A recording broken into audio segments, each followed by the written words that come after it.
These are the scariest alien mysteries ever told on the Joe Rogan podcast. Perfect to help you fall asleep, chill, or just vibe. Subscribe to my channel for daily Joe Rogan videos and enjoy the show. Peace. Take it back to the day that this happened.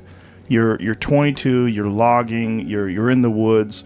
Tell me what happened. Well, it's just, when you're done working, hard physical labor, everybody's kind of jacked up, and there was a whole lot of chatter in the car. We're just talking away, it's starting to get dark. We just loaded up our equipment. We're headed out.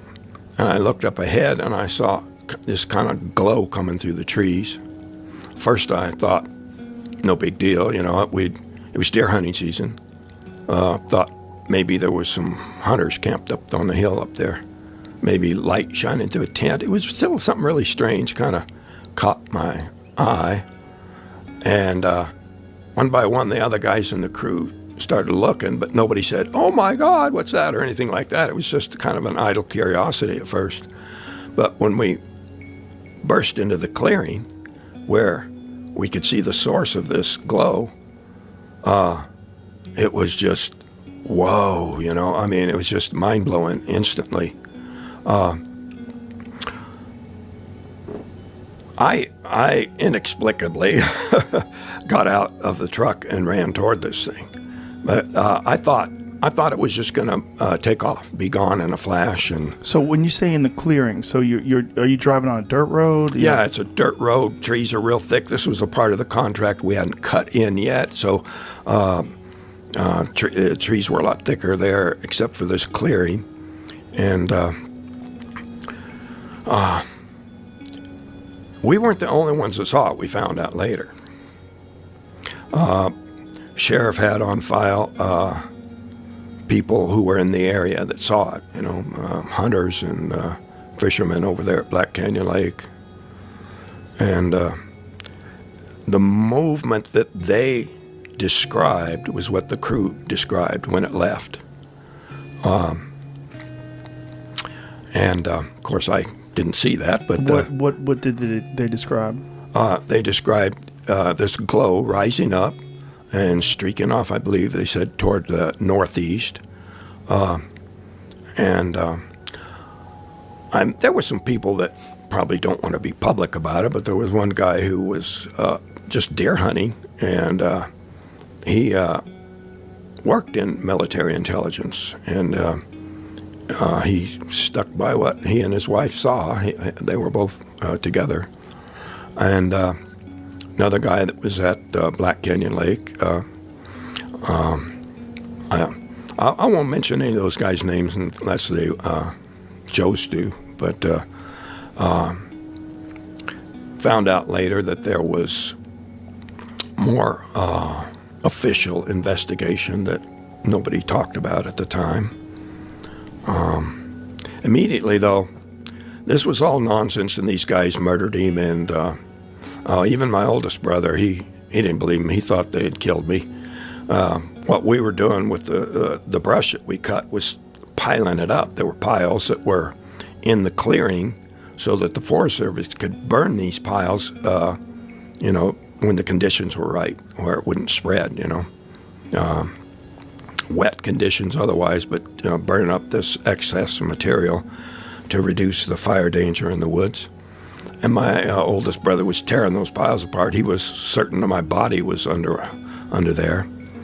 And there were some pretty testy confrontations between him and my brother. And I think even my other brother, Dwayne, he initially took that approach, but he quickly became sure that they were telling the truth. Now, what do you remember when you were going through your mind and you're trying? I mean, this is a story you've told so many times, and this is a story that's been turned into a film, which it's got to be very surreal. But when you look into your memories and you try to go back to that day.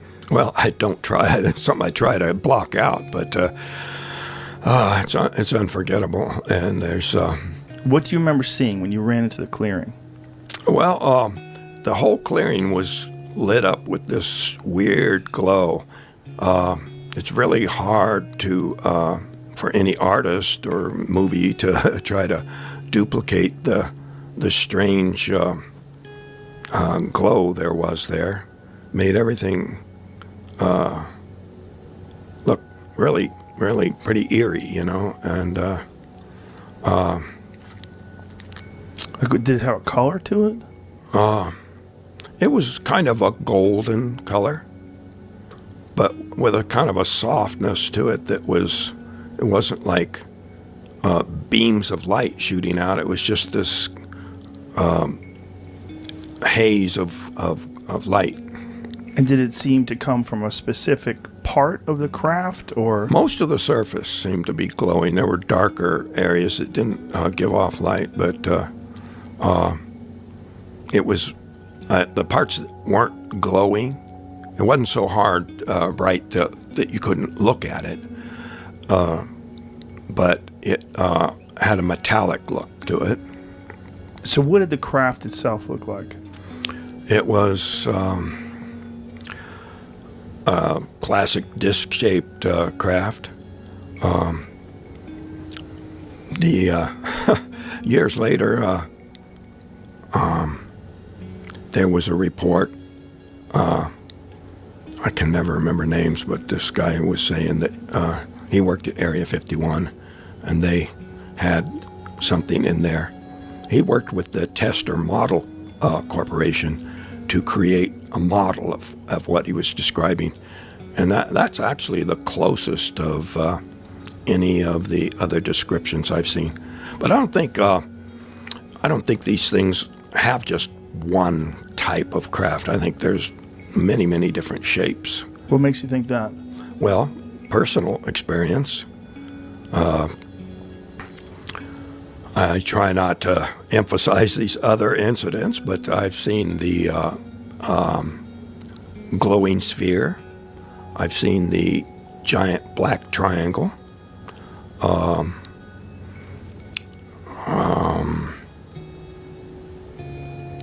Other craft that were a ball of light that you couldn't penetrate the light with your eyes. But Now, this is after this experience.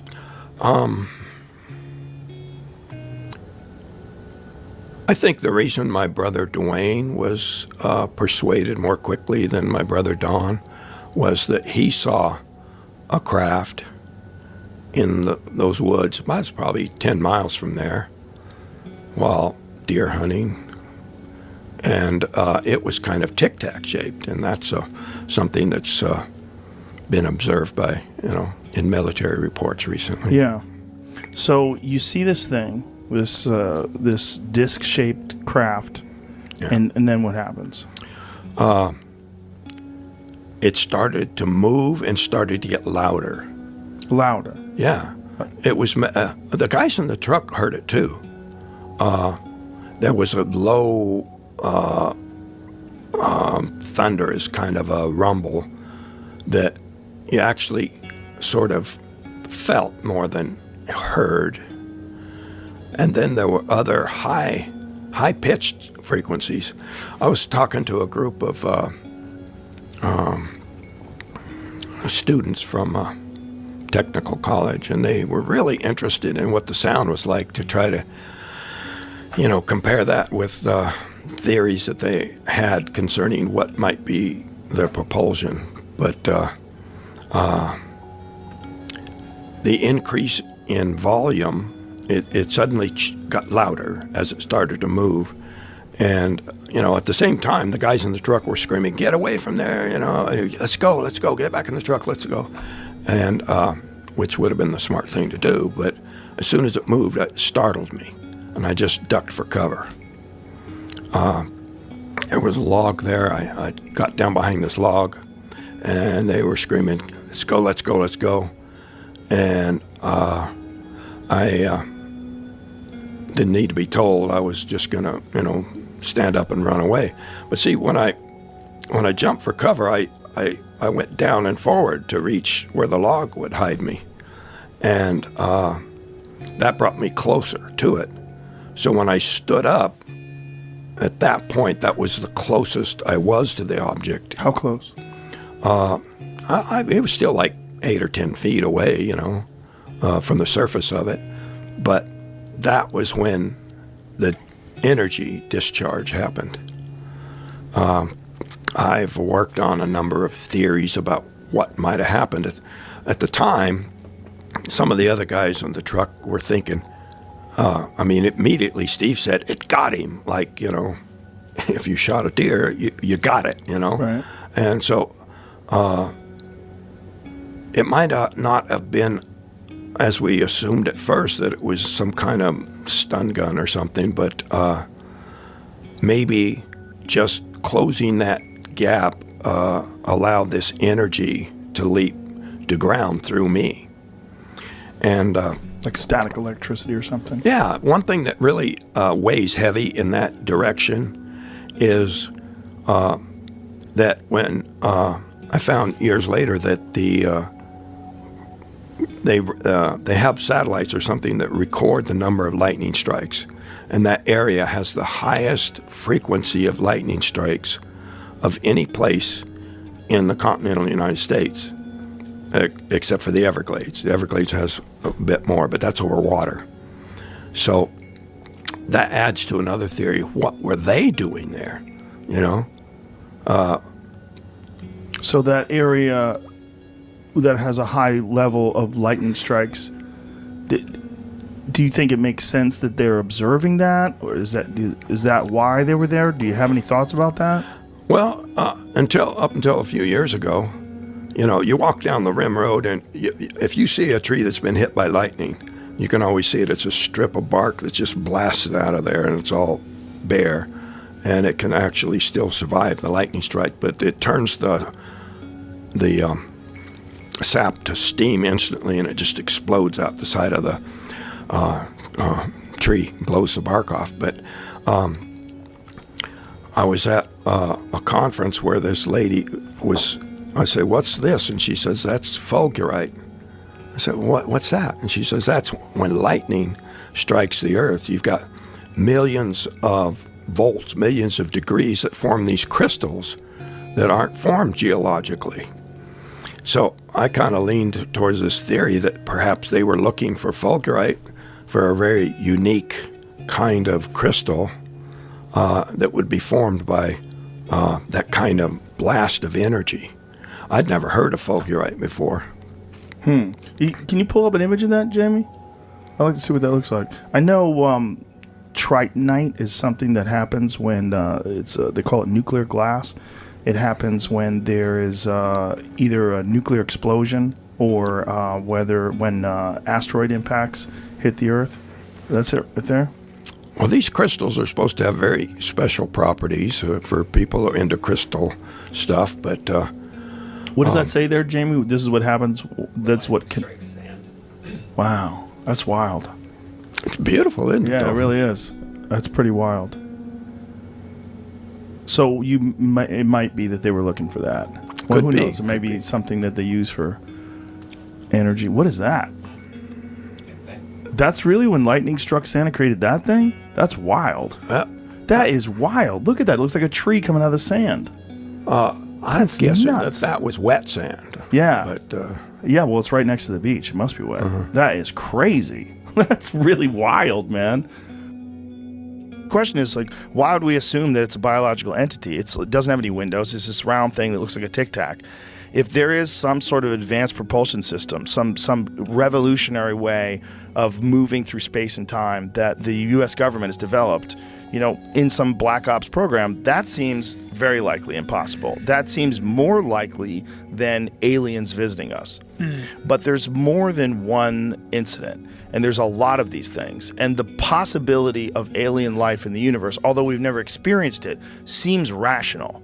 It seems very rational. And if you were going to study an emerging civilization that is both primitive and warlike and yet insanely technologically advanced, to the point where they have nuclear weapons, they can transmit video through the sky, they have propaganda, they have tracking of their citizens, like, that's us. That's us right now. And while we are these territorial, primal beings with fucking nuclear weapons, this would be a good time to start exposing yourself. Yes. And to stop this nonsense. Insanity. Yeah, and look, The reason why we named the rooms at our club Fat Man and Little Boy is because in UFO lore, that's when they started showing up. After the detonation of the atomic bombs in Japan, that's when the UFO sightings ramped up. And they ramped up mostly in the U.S., right? Yes. So that's interesting because the U.S. was the nuclear power. So. And we were the one who was doing a lot of fucking testing. Yeah. You know, and also we have all these military bases. Who the fuck has more military bases than us? No one. Who has more nuclear weapons pointed at other people than us? We have them all over the place. And there's all these multiple sightings and eyewitness accounts of like very credible people who say these things have hovered over military bases. It'd be pretty cool if these aliens were benevolent overlords. And they were like, hey, my children. Yeah. Or maybe even so advanced intellectually that the concept of an overlord is preposterous. And they're just biological management. They're gardeners tending to make sure the weeds don't get out of hand and just like let this process continue to play itself out.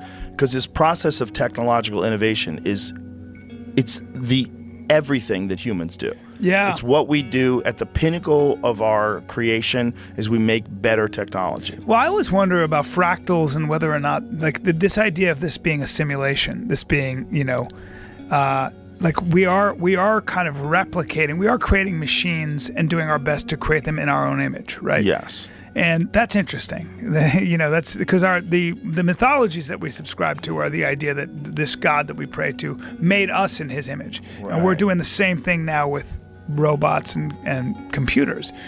And that's an interesting thing that we seem to have this sort of paradigm, this idea that that's the scaffolding for the way we think, right? And to what end? And why are we doing that? Maybe it's the creation of a new life form. But has it already happened? Are we the result of that impulse that happened a long time ago? I think we are the shit-throwing chimps that are going to become the nuclear physicists. That's what we are the shit-throwing chimps from 2001 that become Oppenheimer. Yeah. Yeah, and then I think this thing that we become is integrated with technology. It's probably some sort of a hybrid. It's some sort of a cyborg. That's wild. Because I think we're already like on the verge of merging. You know, all this talk of like Neuralink and all these various things. We watched this video the other day of this guy who was Googling questions and getting answers in his head with his headpiece on. Have you seen that thing? Yeah. Yeah. That's so crazy. Incredible. Right? So how long before that is like that's Pong? I know. But that's... And then you have the Unreal 4 engine in 2023 that looks like a movie. No. Like how long before that technology gets to the point where it's just supremely advanced and we literally are like gods? But my question really is also the idea that that's engineering, right? That's a tool. It's innovation. But there's engineering. So there are two aspects to it. One is getting information faster and stuff, which doesn't get you closer to truth, but it gets you information faster. There are endless facts. But more importantly, I always wonder, like, why we are given this. I really believe that human potential is pretty much infinite. Whatever you can imagine and beyond, we can do. And we are doing. We seem to be doing this. Like, think about how crazy that is. I can wear a headset and I can do things with my mind and look up the answer. Yeah. That's insane. That's magic. It's crazier than magic. But there's a way to measure that and quantify that and replicate that. So it's not magic. I can do it and I can tell you exactly how I get there, which is even crazier. So what is that? What is that leading us to? It is nudging us closer. It's like I think it's very significant that we're getting a better understanding of what it's like to be someone else. Yeah. We are. It's really hard to say that a Yanomamo Indian or whoever it might be thinks about things differently than I do when I know so much about how all these human beings, like someone in Iran, someone in Jordan, laughs and cries and bleeds at the same thing I do. It's being prejudiced based on what that person looks like over there is becoming harder and harder to justify. Where it was before we knew about that, we were like, well, those people over there are quote unquote savages, or they're this, that, and the other thing. And I do think that we are getting a better understanding of what it's like to be each other and being nudged in the same direction. I'm not saying we don't become tribal. I think that's true too. But why? And it's interesting to think about where that's leading us. To what understanding? To what understanding? And then when we have that understanding, what are we going to do about that? Right. And are we going to pull it together? And are the aliens here to make sure that we don't fuck it up? Yeah. Yeah. That's the beautiful idea. The terrible idea is that it's all us. And then it's all a big ruse, and it's all just drones that we're doing because we don't want China and Russia to know about it. But we have insane propulsion systems that operate on gravity. And yeah. I think it is us. But I hate to tell you. It seems like both. It seems like us, and it also seems like there's some shit that we just don't understand. And I don't know if those people are telling the truth. Because if the people that are telling the truth that there's biological entities, and this is what Jackie Gleason said that Nixon told him. And Nixon took him on they were drinking. You know that famous story? No. Who knows if it's true? It's a legend. But the legend is that Jackie Gleason and Nixon were drinking. And that Nixon said, you want to see some fucking aliens? And they get on Air Force One and they fly to some Air Force base and they go to a place where they have a crashed UFO and they have biological beings that are in freezers. And Jackie Gleason sees this. And Jackie Gleason, after that, has a house built in upstate New York that looks like a UFO. He became obsessed with UFOs after that. There was a house, it was actually for sale at one point in time. Yeah, so he has this house that he had shaped like a UFO. And this is like, who knows if this is a true story? Yeah. Right? Because it's like, it was kind of sort of disputed. His ex-wife told the story or something like that. I forget. I think that kind of thing is actually impossible to keep secret. No, I don't think so. Really? No, I don't think so. You think generations of government bureaucrats can keep something a secret? Sure, I don't they think tell so. the people at the very highest level know about it. It's very few people. It's all very compartmentalized. They're always, they monitor everyone's phone calls, everyone's emails, everything everyone does. Impossible. At a top secret clearance level? No way. Impossible. I don't think you're right. Totally impossible. You're definitely not right.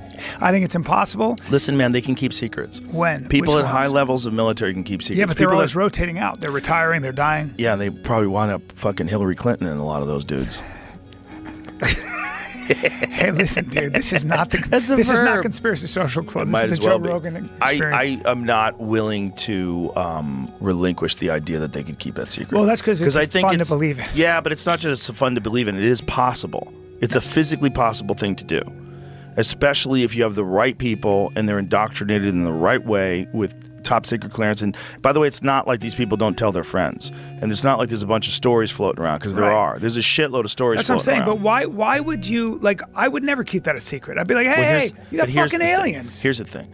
When you have senators and congressmen who find out about this, and they find out that military contractors are the ones who have access to this stuff, because the back engineering program has to involve someone who has the capability of recreating this. So who would that be? That would be the people that make jets. If you got someone who's making you a fucking a stealth bomber, and you have a crashed UFO, those are the people that you want discussing like what kind of things you've recovered from a fucking alien crash, and can this be replicated? No, here's the problem with your whole Don't theory. you know me, motherfucker? Because you don't know. You might be wrong. This is your wrong. No. No. Don't say you're wrong, because you don't know that This I'm is the wrong. problem with your theory. Ready? Okay, go ahead. I'm sorry, and I love that you want to believe in this, and so do I, but here's the problem. Okay. There's no law.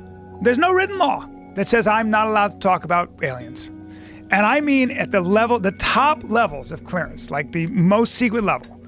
There is no world where if I'm a government official and I take a bunch of pictures and I come before Congress and I go, here's my evidence, I'm blowing the whistle, there are real aliens. You don't think they would go after you for I'd never go to jail. violating your top secret clearance? No, because it's not violating my top secret clearance. But it would be. Nope. I don't Because think you're right. I'd never go to jail for that. Because I'd be like, you're going to put me in jail for exposing what everybody wants to know? The whole world would be like, holy shit, you guys kept But this a that's secret? assuming that you have access to that material to extract There are enough it people who from would. wherever maybe not.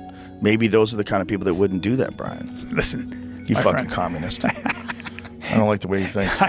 I'm shredding your UFO No, theories. you're not. Listen, You think you are, but you're just using these establishment you're allowed to talking talk points. about You UFOs sound and you like never your get in dad. trouble. You sound like your dad. Come on, man. First tell You're me a Andy Schultz will CIA beat me up. stooge. You're a CIA I'll call my dad stooge, right now. And you're in here spreading propaganda to the faithful listeners. Listen to of me. this Listen to me. There are no aliens, and if there are, we'd know about it because it's If not there is, you're against going to the come law. back on dressed like a clown. Agreed? Agreed. That's my bets I'm making with everybody now. I'll dress If they up lose, like you a gotta dress clown. like a clown. I'll do it. Please tell people your credentials, what your background is. Sure.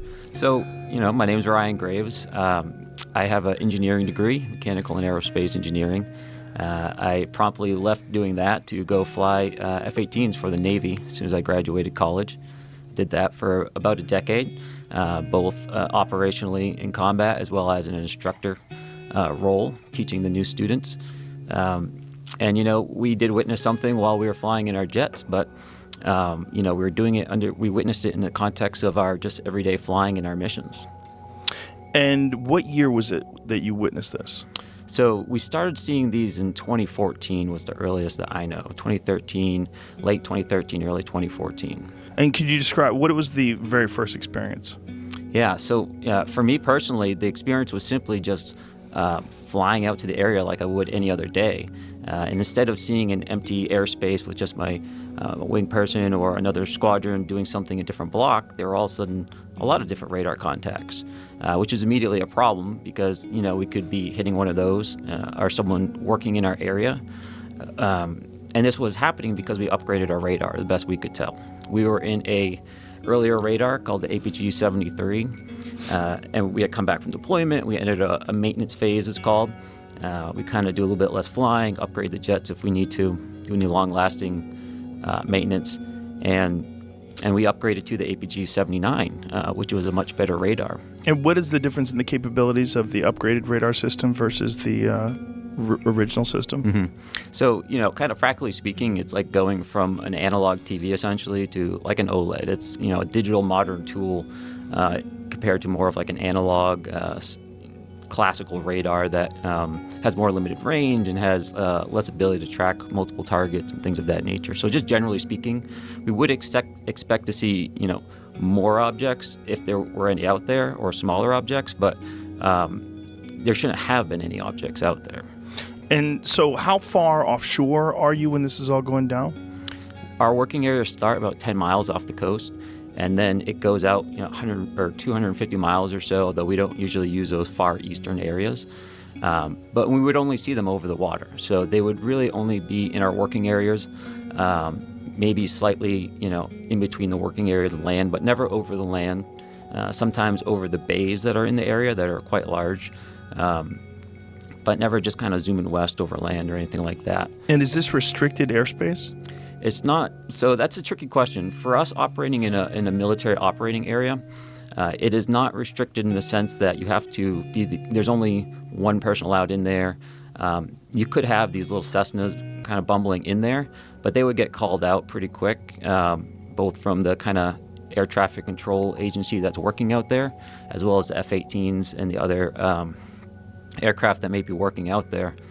But in a broader sense, when we look at it in relation to our air defense identification zone, which is essentially a band of airspace that surrounds our entire country, if your flight path originates out over the water outside of that ADIZ and you proceed into that ADIZ, into our controlled airspace, then you do have to essentially have permission to enter that airspace. It's not a restricted airspace like a traditional bombing range, but it is protected airspace. It's our coastal air.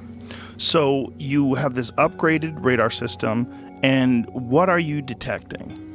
So on the radar, really what we can learn from that is essentially the kinematics of the object. So where is it essentially, and what direction is it going, how fast is it going, things of that nature. We can't necessarily make up the shape or things of that nature. So it's a representation. It's like a block on our screen to show that information. And so when we see that on our radar, we can tell, where it's located, perhaps what's located around it if there's other objects we're detecting, how fast it's going, what direction it's pointed in, what direction it's traveling in. So we call that velocity vector. So if we see this essentially little circle, it'll have a tail coming off of it. And that tail kind of represents the nose of the vehicle, at least as its flight path is going. And so with that, we would typically see an aircraft just kind of trudging along with a straight line, taking occasional turns. But these objects had a little bit more of a, I don't want to say random, but more less controlled flight path. That velocity vector would kind of jump around a bit more.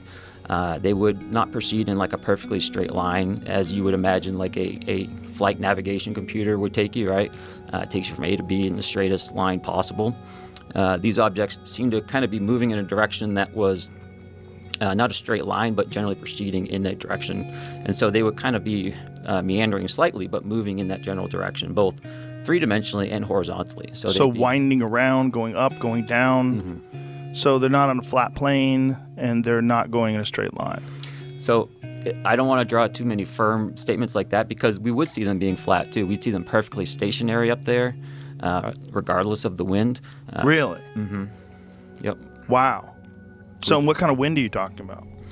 Oh, gosh. I mean, at altitude, you can have anywhere up to 100, 120 knots of airspeed. What is that in miles per hour? It's about 100, 130, 140 miles an hour. So they're completely stationary with 140 mile an hour wind. Correct. How would something do that? It's confusing to me as well. Even if we had something that could just burn that much energy, right? Like if you had a sphere surrounded by little rockets, right? Just imagining something right now. Okay. And if you wanted to keep that perfectly stationary, right, against gravity, you could just fire all the rockets at the bottom really fast and hopefully keep it flat, right? Right. It's going to have tiny little variations. And then if you have wind hitting it and all this, you could potentially have those rockets try to counter it, but it would never be perfectly still in winds like that. Because the wind's not perfectly still either, right? Exactly. It changes and varies. It does. So it's almost like it's the wind. It's not even really fighting the wind, it seems. You know, it just seems like it's just there in a way. Wow. So the first time you see these things, what are your thoughts? Yeah, the first time really was, well, you know, what is this, right? It's not a UFO or something mysterious at this point. It's at what we're thinking at this point we see on the radar is just, well, our radar is broken, right? These perhaps don't represent physical objects yet because we hadn't, you know, visually seen these or seen them on our camera yet. And so, you know, we kind of like, hey, what's going on here? You know, is anyone else seeing this kind of thing? But not really like investigating it, right? It's just kind of like, all right, there was stuff out there, but maybe next time we'll take a look.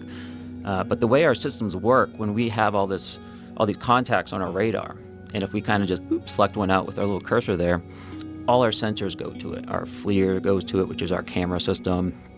All our weapons, they have like their own little eyes in some sense, and they all look in that direction.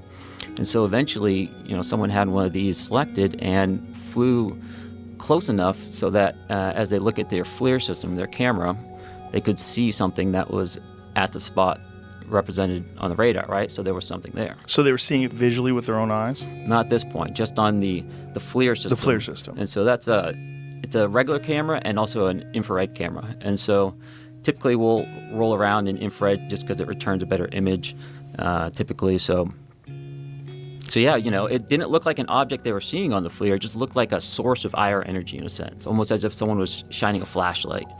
But something had to be there to be reflecting that energy or creating it.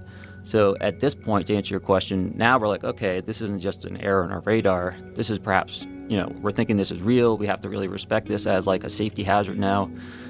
Even if it's just a small, you know, however small ribbon of tinfoil, right? Like that suck down the engine can still take out an aircraft, right? So we have to be very respectful of that. Like a Mylar balloon type thing? Potentially, right? Yeah. But how fast are these things going? So sometimes stationary, right? Sometimes they would be going around 0.6 to 0.8 Mach, which is at altitude about, you know, 240 to maybe 330 knots, you know, around there. So somewhere in the range of an airplane. Yeah, a fighter aircraft would be kind of flying around at those airspeeds, except sometimes they would be perfectly stationary as well. Right. So it's not exhibiting any sort of patterns that you've recognized in the past? No, they have actually. So although with the stationary, no, right? Correct. With the stationary, no. With the meandering kind of flight path, no. But I would also see them essentially fly what we call a racetrack pattern. And essentially what that means is they fly in a straight path, and then they do like a 180-degree turn in a certain direction. Then they fly a straight path, then turn again. You know, so that's what we call a racetrack pattern as opposed to a circular holding pattern. We did witness racetrack patterns. In fact, I think there's been some cases off the West Coast just past couple weeks where people have also been observing objects flying in racetrack patterns high at altitude with lights. So I do recognize that behavior, but I don't necessarily think that means we have to attribute it to normal behavior necessarily. That type of flight path is important because it's a very efficient way to fly, right? If you have to maintain the position in a certain area, you want to minimize how much you're turning. Because anytime you're turning in an aircraft, you're using more energy than if you were just flying straight and level. And so by having a racetrack pattern, it's an efficient way of holding in a position by maximizing straight and level time and minimizing your turn time. And how long would these things stay up there for? So from our experience, and again, we weren't studying these, but they were always out there. They were Always. out there when we took off, we'd see them, and then we go to land, they would still be out there. Like every day? Every day. Every day? Every day. So you guys go from not having any idea that these things are out there to an upgraded radar system to seeing them every day. Yeah. What is the thought? Like, how are you feeling when these, like, is there an evolution of the thought pattern of how you're addressing these things and thinking about them? Initially, you're thinking they're errors. When do you start getting a thought that, like, what the fuck is this thing? Yeah. So that happened when we visually saw one. And the first time we visually saw one, the object was directly at what we call the entry point of the area. So, that box that I told you about in the sky that starts 10 miles off the coast, there's a particular GPS, location and altitude where incoming traffic will fly in and outbound traffic will fly in the exact same spot, but will fly out 1,000 feet lower. There were 2 aircraft from my squadron, VFA 11, and they flew, took off as a flight of 2. That means they're essentially flying in a formation like this. And as they hit the area, one of these objects went right between the aircraft. The lead air crew saw the object. The Dash 2 aircraft crew did not, which is not surprising because they're usually, you're very focused on flying formation. You're just staring right at that aircraft. The lead really has actual leeway to look around. So he saw it, and, he immediately came back. I have to assume he didn't have it on his radar because he wouldn't have flown through this object at the entrance point. He turned around, flew back, landed, and I was in the ready room when he come back, and he had all his gear on, which typically is not a good thing because you want to get that stuff off as fast as possible. So usually means there's a problem of some nature, and he was just sitting there saying, "Hey, I almost hit one of those damn things." And we all knew what he was referring to, even though we didn't necessarily have a name for it, just because we were seeing these so much. And he described it. He described it just as a black or dark gray cube, and that cube was inside of a clear or translucent sphere. And essentially the apex or the corners of that cube, best he could tell, were touching that inside of that sphere. And that description mirrors many of the descriptions that people have had of these, whatever you want to call them. Whether they're calling them UAPs now for some strange reason. UFOs, I don't know, does it have a dirty connotation to it? And is it tainted because of so many crazy people talk about UFOs? Is that what it is? It does come with a lot of assumptions baked in. It baked in. So that's something, but whatever it is, that is a design that people have reported seeing before. That this translucent sphere and this cube, can you see through the cube? Not to my understanding, no. So it's some sort of solid black cube that's inside this translucent sphere. Mm-hmm. And it's just floating around and flying around the sky. So, that's a good point. Is it floating around? Is it flying around? It's doing both, which is strange, right? Because you could think of that description and go, okay, that's kind of some kind of weird balloon maybe with stuff in it. And that's certainly, one way. If you just view that angle of it, then it seems explainable. But when that, the balloon-like object starts cruising down at, 0.8 Mach, that nullifies that particular idea. And you'll see that a lot where it's not just like that one picture or that one behavior. It's really, you kind of have to zoom out a bit and look at everything in relation to each other and say, okay, why is this weird? Okay, it was hanging out in a racetrack pattern. That's not exotic. But when you learned it was doing it for, perhaps 13 hours. 13 hours? Perhaps they were out there all the time, So, I land and I go back. And we weren't on a intel mission to analyze these, right? We're going to do our training. It's very expensive, $30K an hour to fly these things, right? So really the only time we can put energy into looking at these things is when we're kind of transiting back and forth or waiting for a fight to start. And so, it's never like a dedicated analysis. This stuff is landing or crashing around the world, and unexpected countries have had this happen, and that's why I picked that, because I thought that was a interesting case. And then, of course, Pope Pius XII and the Vatican were involved, back-channeling it through the OSS, which became the CIA later, to FDR, and that's how the U.S. knew something weird happened in Italy right before World War II. But so this was 33 was the first documented. That is the earliest one I can talk about. Yeah, There's something that predates that. You could infer that. You could infer that. Yeah. So this 33 one you said was in Italy? Yeah, Magenta. So it's I'm bad at geography. I think that's like a Lombardy region. It's like northwest Italy. And what's the story behind it? So basically it looked like it crashed, right? The original shape most likely was like a lenticular disc-like craft, with like two dinner plates. What right? does lenticular mean? So like two dinner plates, smushed together, right? The hump, and there's like a bubble on top. Like the classic saucer. Like that. Like that. Okay. But it looks like when it hits, the edges broke off, so it became this like bell or acorn shaped thing. And there was nothing in it. It was like just an artifact. There was no biological remnants, if you will. So it's so funny because the Italians were so confused, they actually called up the Germans and they were like, is this one of your Wunderwaffe? Like, what the hell just crashed in northern Italy? Mussolini, and this is all publicly available information because some Italian researchers found all these original documents that some people were sitting on for years in Italy. They put a gag order on the press, etc. And Mussolini asked the Germans to come down, and of course the Germans came down and they were like, that is not ours, but let's look at it together. So that's kind of perhaps a tertiary reason the kind of Axis powers got together. I'm not saying that's like the reason, but I think the Italians and the Germans were so intrigued with what they found from like an artifact perspective.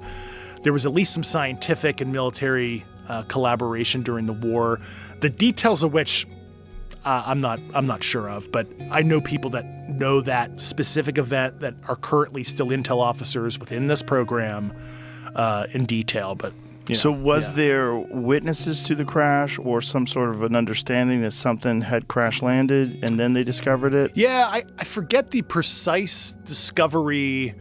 I don't know if it was like local police officers or local farmers found it in the field, something like that. I don't want to misspeak. I assume some of the Italian researchers might have some fact witnesses that can orally say, oh yeah, my great-grandfather found it or something like that, but I don't remember. And what was the scale of this vehicle? It was probably like 20 feet by 10 feet, something like that. Not super huge, but kind of big. Do they think that this was a drone? Do they think that this was occupied? There was nothing in it. So if it was piloted, if you will, by some sentience, I mean, your guess is as good as mine. So. So what happened to that vehicle? So we knew where it was being stored at a particular location after the crash, and then the military came in and we grabbed it towards the end of the war, 1944, 1945, because, like I said, Pope Pius XII already kind of let FDR know. Why did the Pope get involved? Because it's in Italy? Well, interestingly enough, there's like a whole history of human intelligence prior to World War II and old money, the Vatican, the Italian mob, kind of the old country boys did a lot of informal intelligence collection for the U.S., and there's probably some books you can read on it, but it's really interesting. Human intelligence collection wasn't really formalized until the Office of Strategic Services, the OSS, which became the CIA in 1947. You had Paul Mellon and all these other affluent guys of all these old money families that basically created the CIA. So that's probably the reason why. So this thing that was recovered, this was the first documented one that the United States had access to? I can't get into if it was the first or not, but it was an early one. Very early. Yeah. So it's almost 100 years ago. Yes. And so they take this thing and then they bring it where? Yeah, I can't get into those. Can't get into details. that. No. Okay, so they bring it somewhere in the United States, and was the attempt to try to back engineer this thing? Was the attempt to try to understand what it was? Yeah, I mean, first of it, obviously, it's understanding the situation, right? What do we have our hands on? And like I've said in some other videos and stuff, we took the Manhattan Project secrecy and overlaid it on this issue because that secrecy worked well for atomic bomb developments and whatnots. And certainly this whole program in a nutshell, if I were to like summarize the 90 plus years of history, it is a reverse engineering program to garner some kind of insight. And of course, not a lot of the things that we've learned from it are like directly, ripped off the technology we found, but it has inspired other innovations that made its way into other U.S. classified programs over the year for national defense reasons, and it's a myriad of different things. So The UFO folklore is that this is where fiber optics were discovered first. Yeah, I'm not going to break the seal on anything we've discovered or anything like that. And it's a place I can't go to. How limited are you in what you can discuss and what you can't discuss, and why? Yeah. Why do they let you discuss any of this? Yeah, so anything sensitive that I want to say as it relates to like U.S. government activity, whether it be intelligence stuff, military stuff, etc., I have to submit it through what they call DOPSR, DoD Office of Pre-Publication and Security Review. That is something anybody who's been an intel officer, anybody with like a clearance, has to submit that kind of stuff. Now, obviously, if you're writing a book about gardening, you don't have to, but if you're going to talk about anything military and intelligence related, you have to submit. So it's kind of a catch-22 for this office, right? They're only looking at it from a security perspective. They're not vouching for it or anything like that. And that's like any author, right? They could write a book about Navy SEALs and they're not vouching for the story. They're vouching that you didn't say any nasty code words. You didn't burn a specific ongoing classified program. And for them, I mean, I'm not in their OODA loop, but certainly it's a catch-22 for them where if they want to redact and they propose a redaction, they're like, hey, Dave, you can't say these sentences. You can rewrite it and resubmit. We can't necessarily tell you what agency said to redact it, but you're not allowed to say this. They would be basically self-certifying there's a there. So in my opinion, probably the policy is like, if it has to deal with the subject, we're not saying anything. We're not proposing any redactions. As long as he's not burning a conventional program, we kind of have to allow him to exercise his First Amendment rights. And so I think it's like a catch-22 for that office is kind of the short of the long answer. So this is essentially one of the very early ones, 1933. Mm-hmm. How many crash retrieval incidents have there been? It is double digit. The specific numbers I do know, however, I can't discuss that. I know it sounds like, I'm being coy or whatever, but this show, any other interviews I do, right, foreign intelligence services are watching, and it's like, I'm not here to help Russia and China calibrate their intelligence collection. Like, Dave said it's this number. We missed a couple. Shit, let's put it out for the KGB, SVR, and GRU are now going to hit the streets to try to figure out which ones they missed. So I'm here to protect national security, and I'm just trying to put all the general topics out there for public conversation to hold our government accountable, really.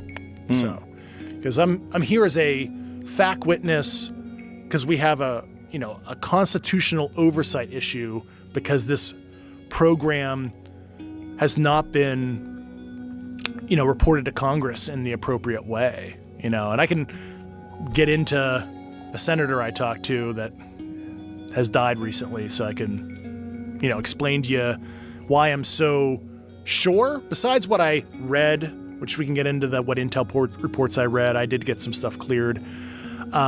So during my investigation, I'm like, you know what? I need to talk to somebody at the highest levels, right? So, and this will give you an idea of the kind of people we talk to. And this is the only one I'm going to talk about using their name because they died 2 years ago. So in spring 2021, I actually flew with a couple colleagues of mine to Las Vegas. And I met with Senator Harry Reid about 9 months before he died. And of course, he's a private citizen now, and I wanted to brief him on the topic, and I wanted to get his kind of thought leadership on it because, he was a Gang of Eight member, right? Which is the top most cleared senators and congressmen. He was the majority leader, for God's sakes, of the Senate. And I knew, he helped sponsor the OSAP program that I mentioned, and where they looked at Skinwalker Ranch and some other things. And I wanted to understand, what does Harry Reid actually know? Why did he give $21 million to DIA and Bigelow Aerospace for this? So I'm sitting there in Harry Reid's living room, right next to him with some other witnesses that were there with me. And he straight up says, he's like, yeah, I knew we had UFO material. I was denied access for decades. I tried to get access. And then he explained some of his efforts during OSAP. And I was like, holy shit, did the former majority leader just say, did he just confirm this to me as well? I was already talking to these amazing high-level people, but I have Harry Reid literally saying, yes, we have material, and, he knew it was non-human. Did Harry Reid have personal experience with this? I don't know if he's had any personal stuff in his personal life. I mean, did he see it? Did he said, witness?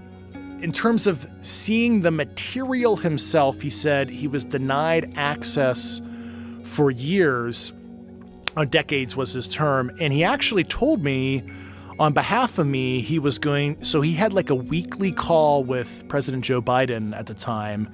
And he straight up said to me he was going to talk to President Biden about this issue, literally. And then what he was telling me about OSAP, I was like, holy shit, I have 20 other people that told me this, dude. So the real history, what fucking OSAP was, because I think there's a lot of people out there that think they were looking at ghosts, Skinwalker Ranch. Yes, they went to the ranch as a secondary and tertiary objective.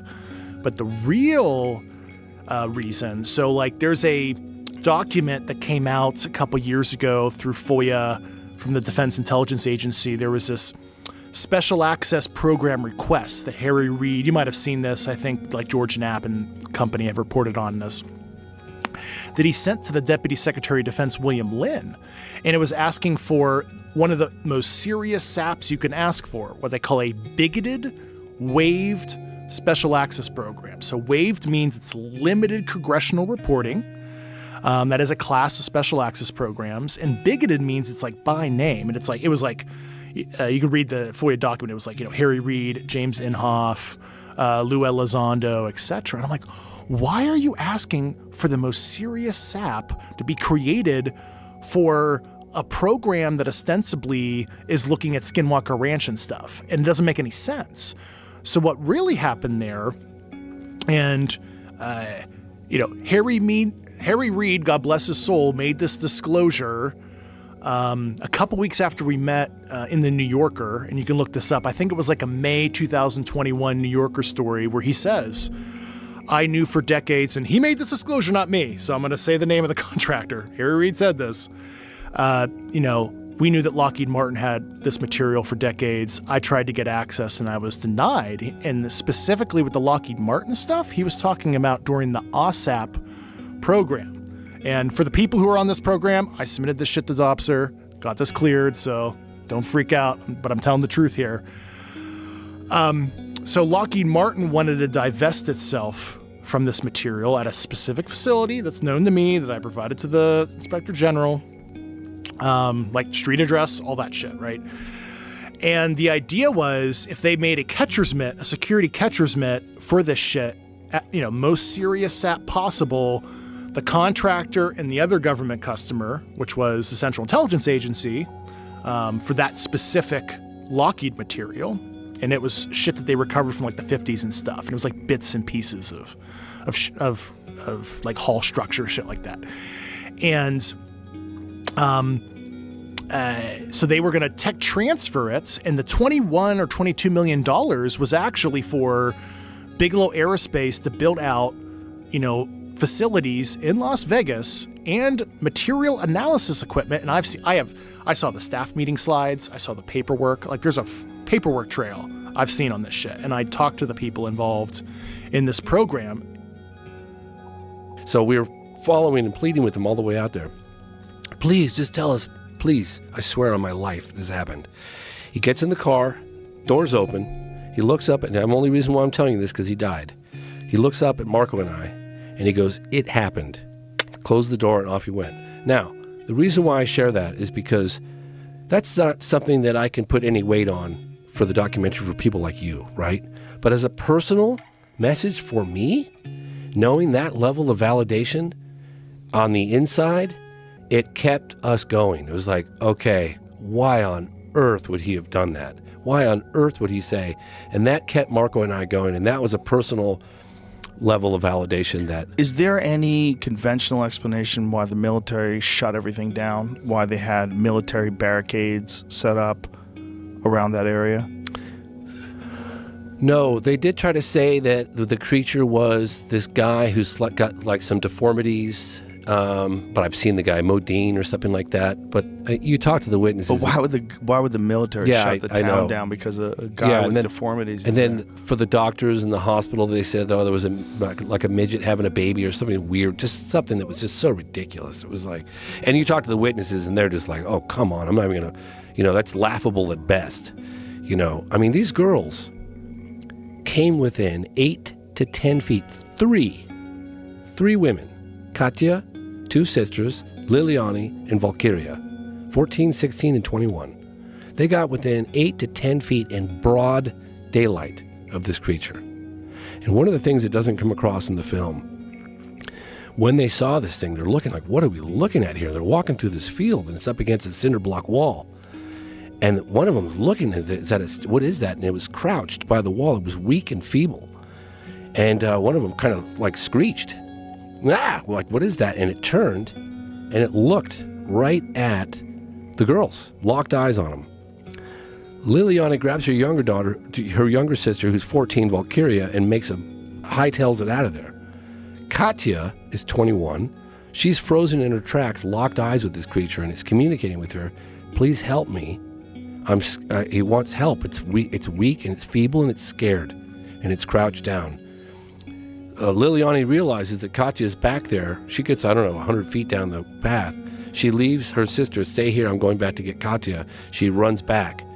And I asked Katya, and I asked all the girls, during that moment of contact, when you lock eyes, I know it's only a brief second, but during that moment of contact, what did you feel? Like, put me there.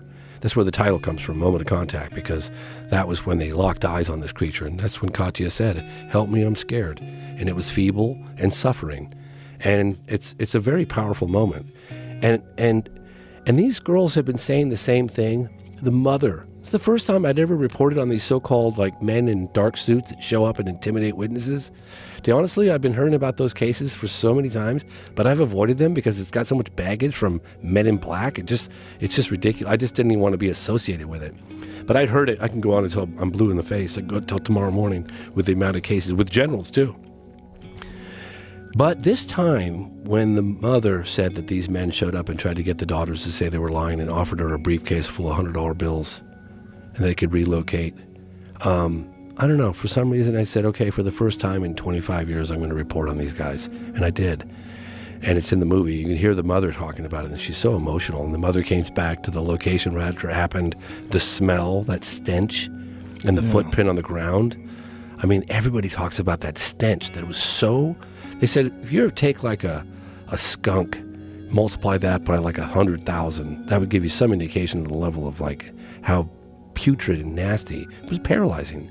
And it stayed in the areas, like at the hospitals when they did the x-rays, and everybody talks about it. That stench, it's unbelievable. Like it fills your navel cavities and doesn't leave for a week.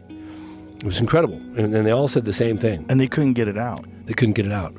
Yeah, they sanitized the hospital. The guy said that he had to close off that wing of the hospital while they were sanitizing it because it was so intense. So How long did it last for? I heard days and weeks is what I heard from people. And even the mother said when she went to where the creature was, she said that the stench, even there after the creature was gone, got in her nasal cavities, and she tried to flush it out with water and saline or whatever, and and she just couldn't get it out of her nasal cavities. Really crazy. But they all did. I mean, everybody talked about that stench, you know? I mean, the military officer, the guy that drove the creature around, I was sitting across from him. You can't see his face, but I did. And I'm looking this guy in the eyes. I'm thinking, I could be looking at a guy that drove a fucking alien around. You have no idea, dude. You have no idea. How did he describe it? So fucking intense.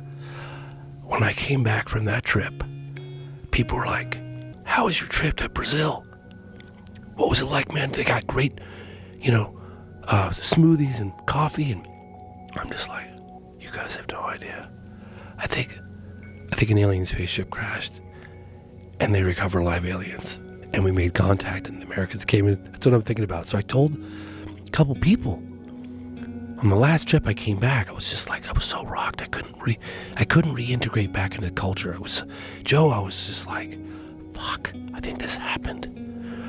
It's the biggest story ever. So people were asking me, even my neighbor who runs that Make-A-Wish Foundation, he was like, James, he goes, bro, I like you a lot and I got a lot of respect for you, but you lost me on this one. And I was like, I don't blame you, bro. I really don't. But listen to the witnesses. Just, that's all I say. And I would tell people, and I realized I can't talk about it. All I can say is just listen to the witnesses. Don't take it from me. But I'm looking at that guy in the eyes, Joe. And I've been at this for 30 years. I'm working on my 7th film right now. I'm looking this guy in the eyes and I'm like, this guy probably drove an alien around. And it tripped me out so hard. And it ruined his life. He's to get this guy to go on camera, just like a week earlier, he was like, oh, I don't care all the money in the world. I'm never coming forward. The risks are too high. How did it ruin his life? Because you're harboring this secret. You're being watched. You're being told not to ever talk about this. And you're looking over your shoulder all the time. And they call you, the military calls you periodically. They want to know where you are. And he's got this secret inside him that he can't tell the rest of the world.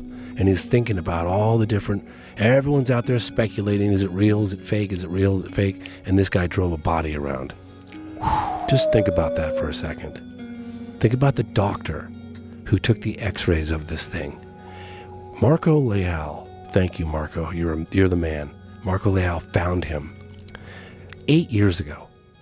And he was like, he confirmed the story. He was still working at Regional Hospital. He goes, I'll never come forward.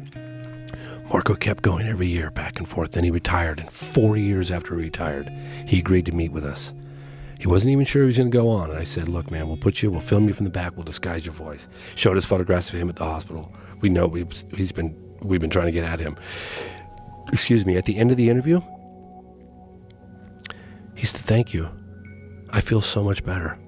I've been shouldering that burden for 26 years, and I've so desperately wanted to tell somebody, to share that story with the rest of the world.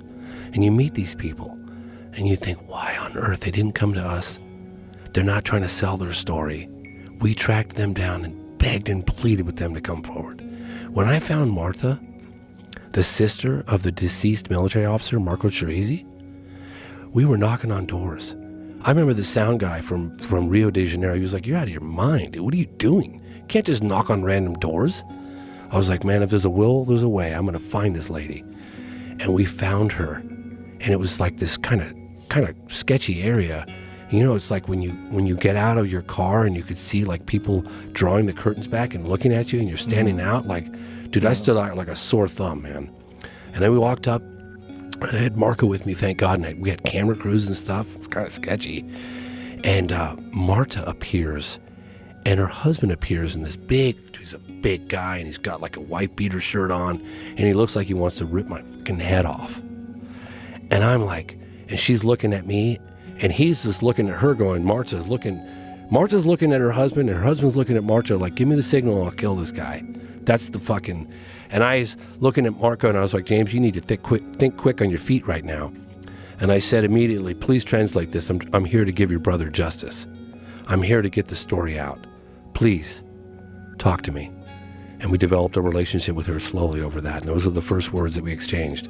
And we eventually got her to come forward and we talked. She'd gone forward in the past, but she doesn't know who the hell I am. I want to take you back to the doctor. Okay.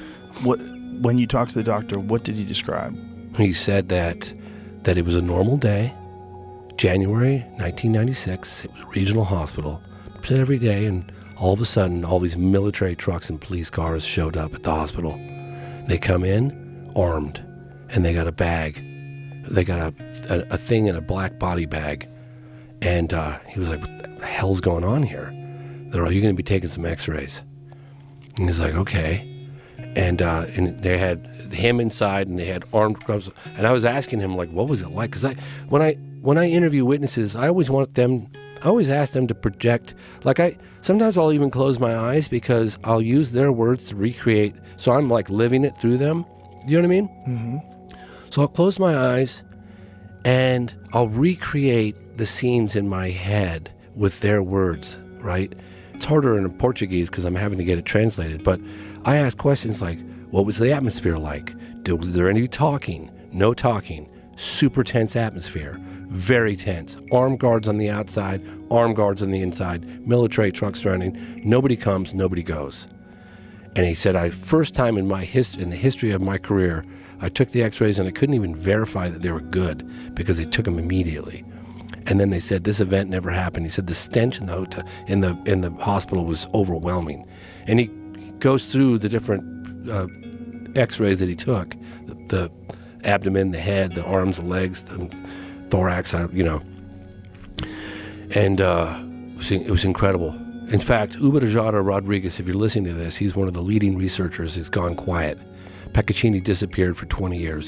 Did he get to see images himself? Did he get to see the body himself? Oh, he was right. Well, they didn't open the body bag, but he said the stench was just overwhelming. So they x-rayed it through the body bag? They x-rayed it through the body bag. So he never got to see... He did not see the alien. And he didn't get to see the x-ray images or anything? Nope. They wouldn't let him see a damn thing. Nope. Now, there were two doctors. There was a guy named Roger Lear. Roger Lear found out, these are people that I really want to meet. I mean, people are coming forward in droves right now. We just got two forensic pathologists for the first time ever working together to come forward to make statements, and they're providing documentation of the autopsy reports done on the deceased military officer. That's the first time ever these guys are coming forward. It's happening right now. Let's explain what happened to people who haven't watched the documentary to the deceased military officer. Yeah, so right after the three girls came within 8 to 10 feet of this creature or being or entity or ET, whatever you want to call it, about an hour later, it was about 3 o'clock in the afternoon, I would say probably maybe around 5 o'clock, there were two military guys on patrol on the lookout for something unusual, what they were told. They didn't say a UFO had crashed. They were on the lookout for something highly unusual. And it was Eric Lopes at the wheel and Marco Chirizi, military police, in the passenger seat. They were about 1.5 blocks to 2 blocks away from where the girls had seen the creature a couple of hours earlier. And this thing runs across the car in front of them. He had slammed his brakes on, and without a moment's hesitation, Marco Chirizi jumps out of the car and grabs the thing with his bare hands. Yeah. And he puts it in the back seat, and they drive it to a clinic, and the doctor is like, what the hell is that? Get it out of here. I don't know what, leave. So they went to regional hospital, and then ultimately it went to Humanitas Hospital. And so we have testimony from Military X that when he drove it from Humanitas Hospital, it's in the movie, but he drove it from Humanitas Hospital to as a military base where it spent the night in the truck for one night, and then it went from there to Espesex Campinas.